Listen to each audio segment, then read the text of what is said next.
A thin, long-limbed man holds a handkerchief in one hand and a threaded needle in the other. As you approach, he sets his handiwork aside, and you see an elaborate goldwork pattern embroidered around on the edge, the same pattern that adorns his brilliant tunic.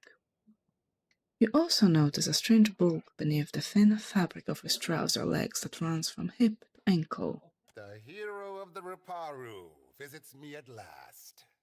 You must forgive the cryptic introduction, but I prefer to remain among the comforts of home. He leans forward with a squeak of leather and a rattle of metal. You see something protruding above his boots, at the bottom of a leg brace. Funny to see a pirate with an office instead of a ship. Sorry if I sank yours. There is no need for discourtesy. I am a businessman. He smiles at Maya before turning back to you. Though these are modest luxuries compared to those on offer at the palace. But had I only known there was a watcher in my midst, I would have extended the invitation sooner. With your genteel manners and unique talents, I am hoping you can avoid such complications and persuade Takano. After all, it would be best to avoid drawing the ire of our Mataru hosts. When you have the cornet, bring it to me. I will pay you well for it, and you will find my favor useful in this part of the city. That's why we didn't find the other cornet last time. Because it wasn't there. Not because I wasn't thorough. I do not believe in such superstition, of course. Then what do you want with it? I have told you all you need to know of the cornet. Now, I suggest you focus your sharp mind on retrieving it. It only took me an additional hour to leave this place. And I still need to go back there because I need another cornetto. Cornet, not cornetto. Okay, who is it? The burned one, Woedica, or the goddess of fire, Margran? Something stirs in the darkness. An old woman steps forward, leering down at you from on high. Her smile is toothy and cruel. Her cheeks warp around it like melted candle wax. Woedica. Watcher? Gods are a dramatic band by nature. By necessity, in fact. But that's hardly the point. If we still possessed our glorious titans, my siblings and I would have put an end to ASSN's rampage by now. Of course you would. But wait. I was the one who put an end to your glorious titans, so eat it. What happens if someone proves you wrong? If our pantheon found that mortals had cultivated a perfect, lawful system to maturity, I would not voice a word in protest. I would merely stand aside and await the inevitable collapse. There's nothing humans, or Kith, can do to make you happy, to make you content. You just want to be right. Mortals need us. I know this as well as I know myself. Even a lawful and responsible society would be poised to collapse as long as its architects and strongest adherents were mortal. Any satisfaction that my siblings derived from their little experiment would be short-lived, and it would fall to me to clean up after their mess. You have learned much already. Only ask if you are ready for the truth. Why did you choose to confide in me? Whether knowingly or unintentionally, you seem to find yourself on the vanguard of change. Mortals like you come but once in a lifetime. Some would react poorly if I stripped mortals of their freedom without giving them a chance to plead their case. You have the honor of standing tall as their advocate. I have flashbacks from tyranny, where I quite literally had to advocate for society before the before beings that were on their way to godhood.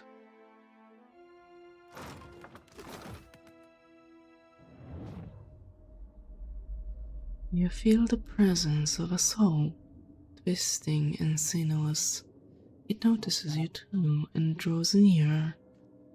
Its restless essence tingles against your own. It is searching, hunting. You recognize it as the soul of a naga. What is this? Come closer. You glow so brightly, just like The soul recoils from a memory of a violence like a child snatching her hand from a hot stove. What were you searching for? a way. Memory blooms at her core. A burst of vehemence shudders through her essence. The striped fiends profane the island, endlessly burrowing, building. They bury the Adra under stone. Sugan says we must find a way in. Sugan says I must find a way in. There is a warmth in this thought, right? Who is Sugan? Speaker for the gods. Grandfather to many. He leads us here. And here I must find a way in. The fiends gather at the walls, searching too. Not for me, but they see me still. You feel a prickle of sympathetic pain, as if pierced by a volley of bullets. A seeker cannot search while standing still. The way lies forward. The way? I am searching for a way. Show me. He melts into the ether and becomes a quiet presence beside you. Yes, I surely know the way. What is this? The lighthouse quiet, but for soft, sibilant whispers. There's a repetitive, incantatory quality to them. Yet, as you cross the threshold, an old naga with skin like cracked leather breaks off. He swivels to face you, bearing one broken fang. The sea-striped fiends send you to uproot the tree of the gods, yes? Their blasphemy knows no bounds. You shufflers are beasts of habit. You do not learn. You do not change. You cast off your sheddings by night, only to put them back on at daybreak. You wrap yourself in filthy, worn-out things. Our ancestors hid deep where the waters quenched the fires and muffled the storms. They remembered while shufflers scattered. Now, the shufflers build again. Barath sent me. I'm here doing the will of the gods. If what you say is true, then surely you can speak with the dead. I will believe your words, only if I hear them from the tongue of my own people. What a coincidence. Hear this, Sugan. Yanis' bright, wispy form appears, and the other naga pull themselves into tight, fearful knots. Only Sugan cranes himself forward, his head cocked. Sugan, I found the way. Yanis, you died. We saw. The way became dark, but this one brought light. Just listen to her. Yanis turns to Sugan, hissing angrily. Do old scales cloud your eyes? The shuffler glows like the Godwalker, like the way. The gods give you power, yes. But is it enough? Approach. Restore the blessing of the gods to the Adra.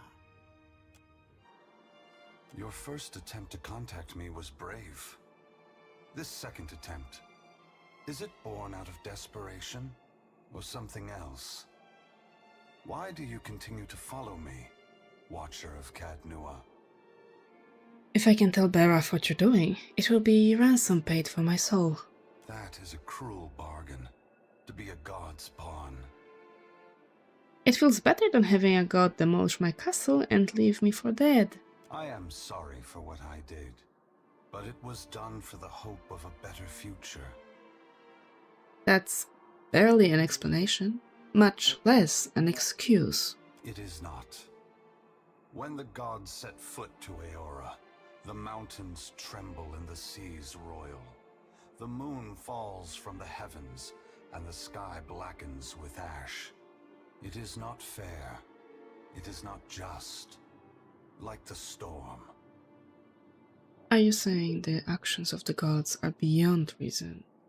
Or that you simply don't care about their consequences? I care for those I have harmed, but it is not enough to care. What I have done, what I do, is done out of love. And love requires sacrifices, sometimes awful ones. I will tell you, but this is not the time. As I take this body farther from the lighthouse, the tether grows weaker, and I have already tarried too long. Soon this link will unravel completely. If I have not reached my destination when that happens, I will need to pull more souls from your world. Well, let's not let that happen then. I will do my best. Do yours, Watcher. The edges of Aethys's massive form blur and dissolve. The huge figure retreats from you. As it moves, the tether begins to rapidly unravel. As Aethys speaks, his voice sounds garbled, fragmented, and distant. If you would know more, find me at the Ashen Maw in Margaren's Teeth. I must rest there before I begin my final work. When I leave that place, you will not be able to follow. Before I go, I should return some of this to you. I still have need of the great power of your soul, but I can spare you this portion. Thank you very much for your generosity for sparing me part of my own soul. Oh no. Oh no, no.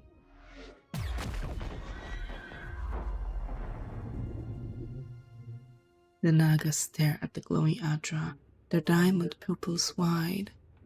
Sugan turns his gaze to you, his body in a cautious half-coil. Long have we kept peace with the sand-striped people.